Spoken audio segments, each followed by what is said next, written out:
ఎలక్షన్ని మనం ఎలక్షన్ లాగానే తీసుకోవాలి.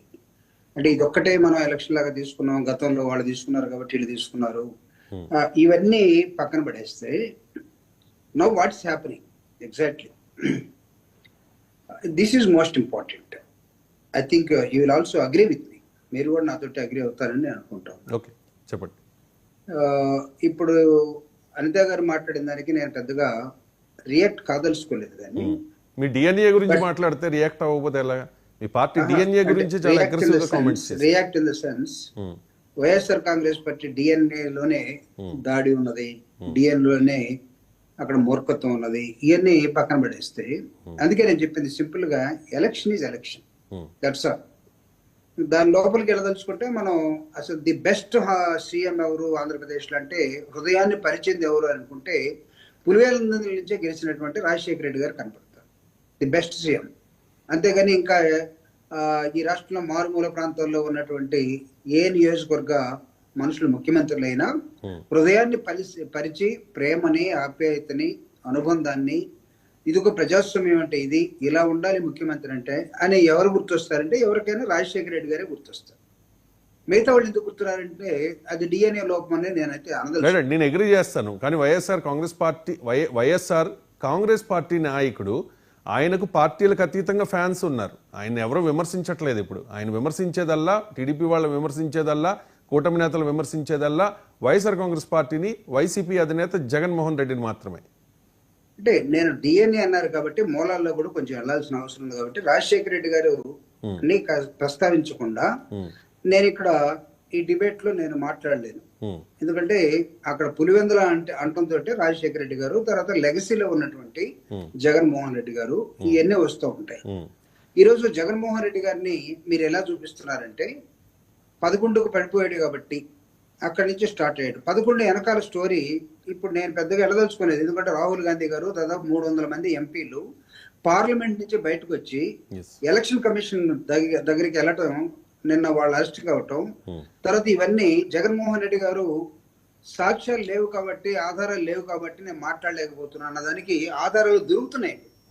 సిగ్గుపడాలి ఆ మాట్లాడినందుకు. అసలు నిజంగా మనం గెలిచి పరిపాలిస్తున్నామా లేకపోతే ఓట్లు దొంగతనం చేసి పరిపాలిస్తున్నామా అనేది ఈ రోజు చర్చ ఈ దేశం. జూబుడి ప్రభాకర్ గారు, మీరు చెప్పింది వాస్తవమే. రాహుల్ గాంధీ చేసిన ఈ అగ్రెసివ్ ఎలిగేషన్స్ మీరు గతంలో మీ అధినేత జగన్మోహన్ రెడ్డి చేసిన అగ్రెసివ్ ఎలిగేషన్స్ కి మ్యాచ్ అవుతూ ఉన్నాయి. కానీ ఎక్కడ కూడా రాహుల్ గాంధీ కరెక్ట్ గానే చెప్పారు, రాహుల్ గాంధీ పోరాటంలో మేము కూడా ఉంటాము అని చెప్పి వైసీపీ అఫీషియల్ గా ఎక్కడ చెప్పట్లే కదా. I will come to that. That is totally different issue. ఇక్కడ మా పార్టీ ఒక లైన్, మాకు పంథ, మా ఆలోచన విధానం. అంటే both are two political parties. Rahul Gandhi చెప్పినంత మాత్రాన మేము కూడా మీ వెనకాల వస్తాము, లేదా మేము చెప్పినంత మాత్రాన రాహుల్ గాంధీ గారు ఎందుకు రాలేదు, ఆ రోజే మేము చెప్పాం కదా అని, ఇది it's not the time to debate. అంటే ఇద్దరిది ఒకే స్టాండ్ కదా. ఎన్నికల్లో అవకతవకలు జరిగాయి, ఆ అవకతవకల వల్లే మేము ఓడిపోయామని చెప్పి రాహుల్ గాంధీ చెప్తూ ఉన్నారు, జగన్ కూడా చెప్తూ ఉన్నారు కదా. కరెక్టే సార్. నేను అనేది మేము జగన్మోహన్ రెడ్డి గారు చెప్పిన వెంటనే రాహుల్ గాంధీ గారు ఎందుకు రాలేదా నేను అడగలేను కదా. రాహుల్ గాంధీ గారు నాకు ఒక 6 months పెట్టింది ఒక స్టడీ చేయటం కోసం, ఒక కేస్ స్టడీగా తీసుకున్నాను, ఎంపెరికల్ డేటా ఉన్నది. ఎలక్షన్ కమిషన్ వాళ్ళు చేసినటువంటి నిర్వాహకం ఈ దేశంలో అది ఒక దొంగల ఆర్గనైజేషన్ గా ఎలక్షన్ కమిషన్ అక్కడ ఉండిపోయింది అనే దానికి మేము తర్వాత మారైనంటే మేము వస్తాం. But when comes to the Pulivendula election అంటే అక్కడ అన్నారు కాబట్టి నేను చెప్తున్నాను. కంటిన్యూషన్ ఎలా ఉంటాయంటే, మనం పాలిటిక్స్ లో ప్రతి అంశాన్ని నిర్దిష్టంగా మాట్లాడకుండా అన్ని జనరలైజ్ చేసుకుని వెళ్ళిపోతే మాట్లాడచ్చు. మీరు ఇచ్చే 10 నిమిషాలు నేను ఆ విధంగా గడపచ్చు. But when it comes to the political election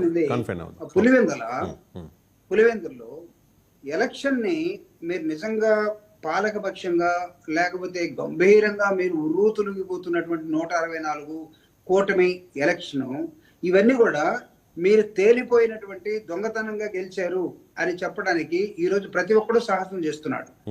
ఎవరైనా ఆ మాట మాట్లాడకుండా మేము న్యాయంగా గెలిచామని ఈ రోజు కూడా చెప్పట్లేదు. ఎందుకు చెప్పట్లేదో రావాలి, కూటమి వాళ్ళు బయటికి రావాలి. అదే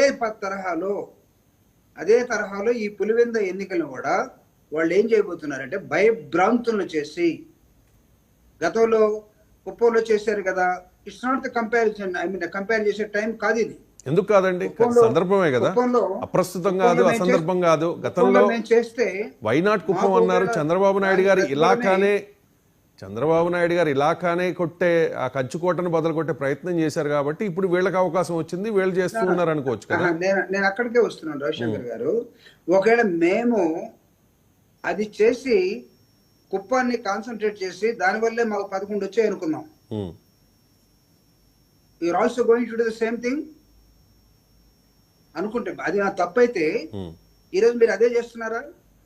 రేపు మీరు అక్కడికే రాదలుచుకున్నారా? కాదు.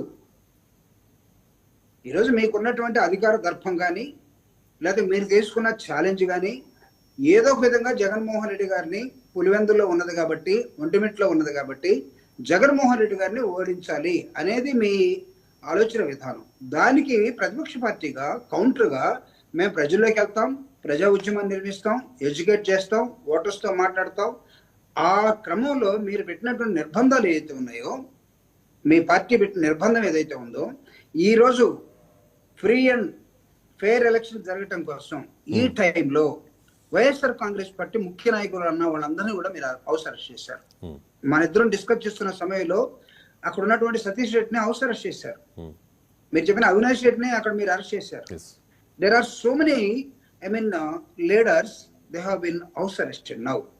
ఇది ఈ విధంగా వాళ్ళని మా నాయకులను మొత్తాన్ని అరెస్ట్ చేసి విచ్చలవిడిగా మీరు మాత్రమే తిరిగి మీరు ఎన్నిక జరగదలుచుకున్నారా?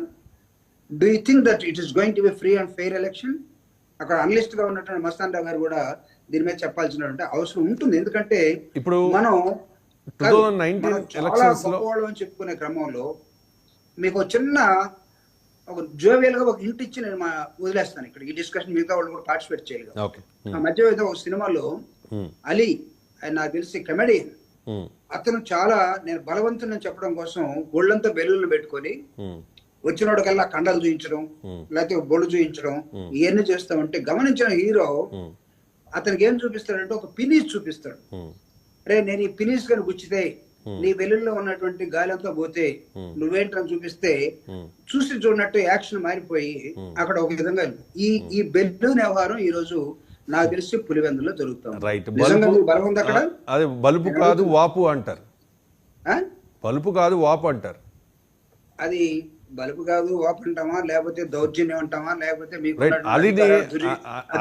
దుర్వినియోగం అంటామా? రైట్, అలీని బాగానే ఎగ్జాంపుల్ గా తీసుకొచ్చారు. కానీ ఆయన మీ పార్టీ మాజీ నాయకుడు కదా, మీరు ఒక పోస్ట్ కూడా ఇచ్చారు ఆయనకి. ఆ తర్వాత ఎందుకో మరి వైసీపీకి రిజైన్ చేసి బయటికి వెళ్ళిపోయిన పరిస్థితి. రైట్ అండి, ఒకసారి మస్తాన్ రావు గారితో కూడా మనం మాట్లాడదాం. క్షమించాలి, మోకా ఆనంద్ సాగర్ గారితో కూడా మనం మాట్లాడదాం. ఆనంద్ సాగర్ గారు నమస్కారం.